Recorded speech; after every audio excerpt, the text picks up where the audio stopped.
جو خان صاحب ادھر آیا کرتے تھے اور کورٹ میں جب بھی وہ پیش ہوتے تھے تو ان کی یہ کہنا ہوتا تھا گورنمنٹ کی کہ 144 کی وائلیشن ہوئی ہے لہٰذا یہ FIR ہے اور اس کے کیسز ہیں۔ تو اسلام آباد کے 7 کیسز ہیں، اس میں قیصر صاحب جو ہے اسپیکر صاحب وہ صرف اور صرف 144 کی وائلیشن کے کیسز میں ہے اور سارے کیسز پر بیل پر ہے۔ KPK میں خان صاحب قیصر صاحب کے خلاف صرف اور صرف 3 کیسز تھے۔ وہ 3 کیسز کون سے تھے؟ پہلا کیس بنا تھا 10 مئی سے ریلیٹڈ جس کا اس کے ساتھ تعلق ہی نہیں تھا، وہ بھی اس پر بیل پر ہے۔ ایک کیس اینٹی کرپشن نے بنوایا اور اینٹی کرپشن نے یہ کہا کہ یہاں جو ڈپارٹمنٹ ہے اس میں آپ لوگوں نے اپوائنٹمنٹس کی ہے اور اپوائنٹمنٹ اگر ہوئی تھے تو وہ اللیگل ہوئی ہے لہٰذا ان لوگوں کو پیمنٹ ہوئی ہے وہ اللیگل ہے، وہ 1 کروڑ کی اماؤنٹ ہے۔ دوسرا کیس انہوں نے یہ بنایا کہ اسپورٹس کمپلیکس کی، اور تیسرا کیس یہ بنایا کہ جی آپ لوگوں نے ایک مشین خریدی ہے 2017 میں خریدی ہے، وہ مشین ڈیفیکٹیو ہے تو اس کی جو پرائس آئی ہے یہ last to the national exchequer ہے، اور اس کے کیس میں 5 اور اکیوزڈ ہے۔ اب اس کی یہ دیکھیں آپ کہ 2 تاریخ 17 کا وقوع، 20 کی کمپلین، 2 نومبر 2023 کی FIR، اسلام آباد پولیس اریسٹ کر رہی ہے 3 تاریخ کو، 4 تاریخ کو کورٹ میں پریزنٹ کر رہی ہیں، آج تک KPK والے آئے نہیں ہیں کہ ان کو لے جائیں۔ تو ہم نے بیل گزاری تھی سیشن جج صاحب کے سامنے، انہوں نے بیل نہیں دی۔ آج ہمارا ایز آبجیکشن کیس لگا ہوا تھا محسن کیانی صاحب کے سامنے، انہوں نے اس پہ آرڈر کر دیا تھا، ڈائریکشن دے دی ہے، آبجیکشن ریموو کر دیا ہے۔ انشاءاللہ تعالیٰ منڈے کے لیے آرڈر ہوا ہے اور مجھے امید ہے انشاءاللہ تعالیٰ کہ اسپیکر صاحب کو بیل ملے گی۔ اسپیکر صاحب ہمارے پارٹی کا سرمایہ ہے۔ اچھا سر بتائیے گا کہ الیکشن کی ڈیٹ آ گئی ہے، اب سیاسی پارٹیاں میدان میں کھل کے آ گئی ہیں، تو آپ کے جو لیڈرشپ جو بھی باہر نکل رہی ہے وہ تو گرفتار ہو رہی ہے، تو یہ کس سے آپ لوگ الیکشن لڑیں گے؟ کہاں سے لوگ آئیں گے؟ کون لڑیں گے جب اتنا بڑا ماحول خراب ہوا پڑا ہے گرفتاریوں سے؟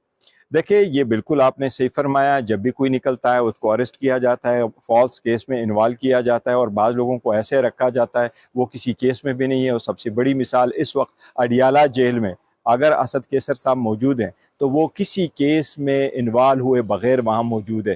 اسلام آباد پولیس نے کسی کیس میں انوالو کر کے نہیں رکھا بلکہ کسی اور کے لیے اس کو پکڑ کے رکھا ہے، تو ایسے ہو رہا ہے، یہ بڑی ناانصافی ہے۔ اس سلسلے میں آج ہماری میٹنگ بھی ہوئی الیکشن کمیشن سے، اس کا میں ابھی تفصیل سے ذکر کروں گا انشاءاللہ تعالیٰ، آپ کو اس کی پوری تفصیل بتاتے ہیں ہم نے کمیشن کے سامنے کیا گزارشات کی اور کمیشن کا ہمیں کیا جواب تھا۔ قیصر صاحب کو پیغام لے کے تو نہیں اڈیالہ جیل میں موجود، یا خان صاحب کو قائل کرنے کے لیے موجود تو نہیں ہے؟ دیکھیں نہیں، وہ خان صاحب الحمدللہ ڈٹے ہوئے ہیں، سٹرانگ ہے، فورٹ ہے، کوئی کمپرومائز نہیں، کوئی ڈیل نہیں، اور اسد قیصر صاحب کی ملاقات نہیں ہوئی۔ کل میری خان صاحب سے ملاقات ہوئی تھی، ہم 3 وکیل تھے، میں اور عمیر صاحب، صفدر صاحب، سلمان صفدر صاحب، ہم 3 وکیل ملے تھے، ہماری بڑی تفصیل سے بات ہوئی تھی۔ اس کی جو بعد پریس ٹاک بھی میں نے کی تھی، خان صاحب کا پیغام بھی دے دیا تھا لوگوں کو، اور ان کا کوئی نہیں، ہم نے ریکویسٹ ضرور کر دی کہ ہم قیصر صاحب سے بھی ملے، کل شاید کوئی افواہ تھی بم کا، اس کی وجہ سے ہم نہیں مل سکے، کوشش کرتے کہ آج مل لیں۔ سر اسد قیصر صاحب اور علی محمد خان صاحب آزاد تھے پہلے،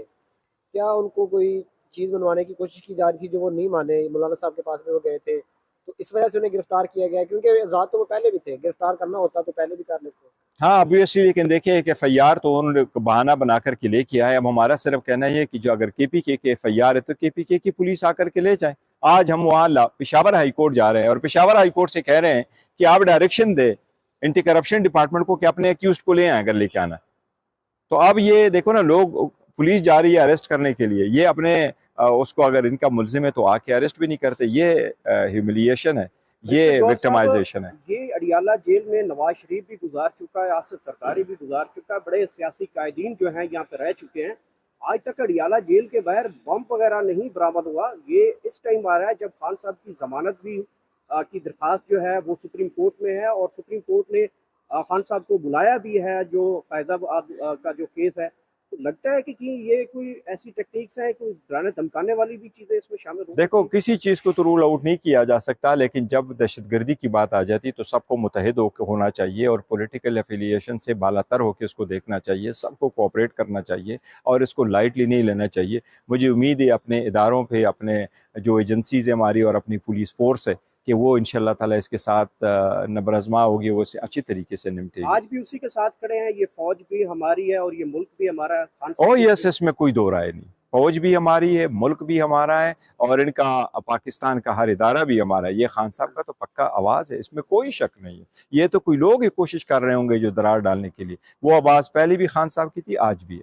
تو سر پھر جو 9 مئی کو فوج کی تنصیبات پر حملے ہوئے تو اس حوالے سے خان صاحب نے دیکھیں اس کا میں نے بولا, خان صاحب نے بالکل کھل کے بولا ہے. خان صاحب نے کہا ہے, سپریم کورٹ میں کہا ہے, ہم سب نے کہا ہے, اور سب نے مذمت کی ہے کہ اگر کسی بھی جگہ سپوز یہ تو تنصیبات ہے نا, وہ بھی ہماری تنصیبات ہے, سرکاری عمارت ہے, ہماری عمارت ہے, وہ ہماری اسٹیٹ کی ایک جو ہے نا آنر ریفلیکٹ کرتے ہیں. میں سمجھتا ہوں کہ اگر آپ کسی پروٹیسٹ میں جاتے ہیں تو آپ کسی پرائیویٹ بندے کی چنگچی اور موٹر سائیکل کو بھی نقصان نہ پہنچائے, لیکن 9 مئی کے آڑ میں پارٹیوں کے خلاف, لیڈرشپ کے خلاف بلا دیکھیں نا لسٹیں بن رہی ہے, لوگوں کو اریسٹ کیا جا رہا ہے, لوگوں کو پکڑا جا رہا ہے. اس کی بھی مذمت کرنی چاہیے کہ اس کی آڑ میں آپ لوگوں کے ساتھ یہ بھی نہ کریں. لیکن سر خان صاحب نے یہ کہا تھا کہ اگر مجھے رینجرز کے یونیفارم میں لوگ اٹھائیں گے تو لوگ جی ایچ کیو نہیں جائیں گے تو کہاں جائیں گے. تو میرے خیال سے یہاں سے بات نہیں, دیکھیں جہاں تک 9 مئی کے تعلق ہے وہ لوگ کس طرف جاتے ہیں وہ تو الگ بات ہے, لیکن کسی بھی کو یہ نہیں ہونا چاہیے کہ آپ احتجاج کریں. جیسے احتجاج کے لیے بڑی ساری ہے, احتجاج آپ پیسفل کر لیں, پروٹیسٹ کر لے, پیسفل کر لے, وہ سارے لیڈر کے اریسٹ ہو جاتا ہے تو ہوتا ہی رہتا ہے. بل اس کی آڑ میں یہ بھی اجازت نہیں جا سکتی کہ آپ مار دراڑ اور گراؤ خان کرو. صاحب کے موقف میں تھوڑا سا مطلب کوئی لچک آئی ہے. مولوی فاروق صاحب روزانہ بلا کرتے ہیں, وہ ایک ہی بات کرتے ہیں بار بار کہ اگر خان صاحب 9 مئی کے حوالے سے تھوڑی سی وہ کر دیں تو معاملات درست ہو سکتے ہیں. تو کیا اس حوالے سے خان صاحب تک بھی کوئی پیغام پہنچا ہے, کوئی لچک ان کی طرف؟ نہیں, دیکھیں نہ کسی نے کوئی پیغام پہنچایا, نہ کسی اس کی طرف سے ہے. اور کیا لچک ہو سکتا ہے بلا 9 مئی کی, اور کیا کریں. 9 مئی کی مذمت کر چکے ہیں, 9 مئی کی مذمت ابھی بھی کرتے. اگر 9 مئی میں اگر 9 مئی میں کوئی نقصان ہوا ہے, کسی مار دراڑ ہوئے, جلا ہوا ہے, بالکل مذمت. تو ایک مرتبہ نہیں, بے تحاشا ہوئی ہے, پارٹی نے کیا, خان صاحب نے کیا, لیڈرشپ نے کیا. اب اگر آپ اس کو کہہ رہے ہیں کہ اس کو کیا ورد بنا کر کے چلائیں گے, ہم نے تو مذمت کی ہے اس کے. ہم یہ کہہ رہے ہیں کہ 9 مئی کا بہانہ بنا کے پارٹی کو آپ وہ نہ کریں, نشانہ نہ بنائیں. یہ خان صاحب سے آپ کی ملاقات ہوئی, کوئی اہم بات؟ دیکھو 2-3 چیزیں انہوں نے کہا تھا. سب سے بڑی بات تو یہ کو کہتا ہے میاں صاحب جو ہے وہ ہمیشہ سے امپائر کو ساتھ ملا کے چلتے. اس مرتبہ اس کی کوشش ہے کہ ہماری پوری ٹیم کو کھیلنے نہ دے. یہ غلط ہے. ہمیشہ سے امپائر کو ساتھ ملا کے چلتے, اور اسی مرتبہ ان کی کوشش ہے کہ پوری ٹیم ہی نہ لڑے, جس کی ہم مذمت کرتے ہیں کہ یہ ڈیموکریسی کے لیے نقصان دہ ہے, یہ ملک کے لیے نقصان دہ ہے, یہ پارلیمان کی سپریمیسی کے لیے نقصان دہ ہے, اور یہ جو پرسنل مفادات جن کے لوگوں کے ہوتے ہیں یہ ان کا ایجنڈا. Thank you. آنا ادھر وہ بتائیں گے ابھی آ رہے ہیں. یہ ابھی آپ نے ٹاک دیکھی بیرسٹر گوہر علی خان صاحب کی. ابھی ہم ہائی کورٹ کے احاطے میں موجود تھے. یہ سب سے اوپر کورٹ نمبر 1 تھی, اور یہاں پر اسد قیصر صاحب کا کیس تھا جس میں ان کو بلا جواز گرفتار کرنے کی بات کی گئی تھی. بلکہ کورٹ نمبر 1 میں نہیں, کورٹ نمبر 2 میں ان کا کیس تھا, اور اگلی سماعت منڈے کو ہو گئی.